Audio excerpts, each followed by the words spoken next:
The Zapatist Liberation Army is a political and military organization formed mostly by indigenous people from various groups such as Setzal, Tzotzil, Chol, Tojolabal, and Mam of the states of Chiapas.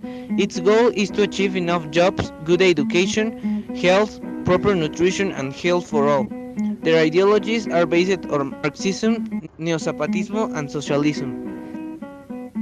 Its first public appearance was in 1994 when indigenous people took up arms and controlled the city of San Cristóbal de las Casas and the territories known as Las Margaritas, Altamirano, Chanel, Ocosingo, Oscuc, Huixtán, Chalam, Simojovel, y San Andrés Larraínzar.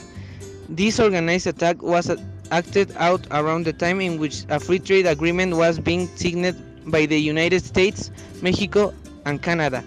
This treaty is called North American Free Trade Agreement. During this guerrilla attack, they declared war on the Mexican government because if a country is at war, it cannot sign a free trade agreement.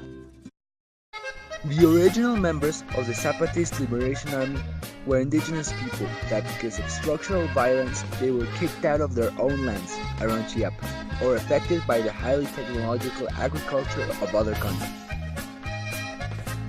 Their goals all seem to revolve around the fact that there is a continuous decline on the conditions the indigenous land workers have. Subcomandante Marcos was the man that organized the movement.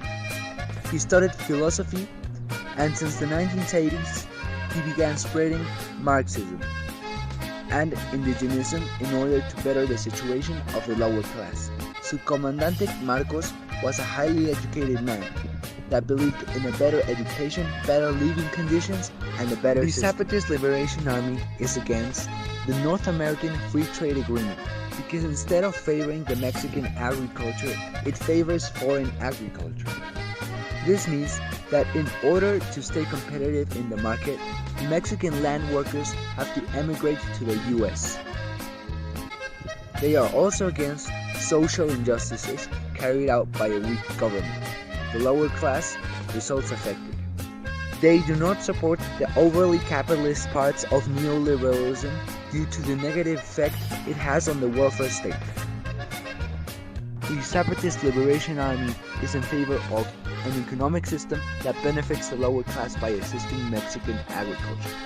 They also wish for the development and technological advance in Mexican agriculture. Although the main goal of the revolution was to overthrow Porfirio Diaz, the indigenous were after land reforms that changed the distribution of the land. During the Mexican Revolution, about 900 men controlled over two-thirds of the fertile lands. The agrarian structure somewhat resembled a slave system, in a way that people that owned the land basically owned the people because of hereditary debts. Most of the part of the indigenous people supported Emiliano's ideologies, some of them still being recognized nowadays.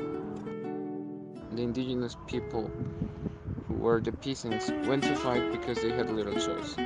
They whether live a life of poverty, structural injustice and violence, or fight and maybe die, but for better conditions. Analysis: Direct violence. In 1997, the Zapatist army declared war against the Mexican government and some drug cartels. They fought for the civil rights and lands. On December 22, 1997, occurred a massacre against the indigenous people in Chiapas. The social protests in the streets were repressed by the use of violence. Structural violence. The indigenous people are still suffering from discrimination by part of the government. These people don't have access to the general information. 85% of the indigenous people are analphabet. The Zapatist army are still fighting till these days. The corruption is a big problem in these regions. Cultural violence. The indigenous people suffer many discrimination by most part of the people in the whole country because of the many stereotypes made by capitalism. The Zapatist army is fighting for the indigenous human rights and also for having a socialist regime in Mexico.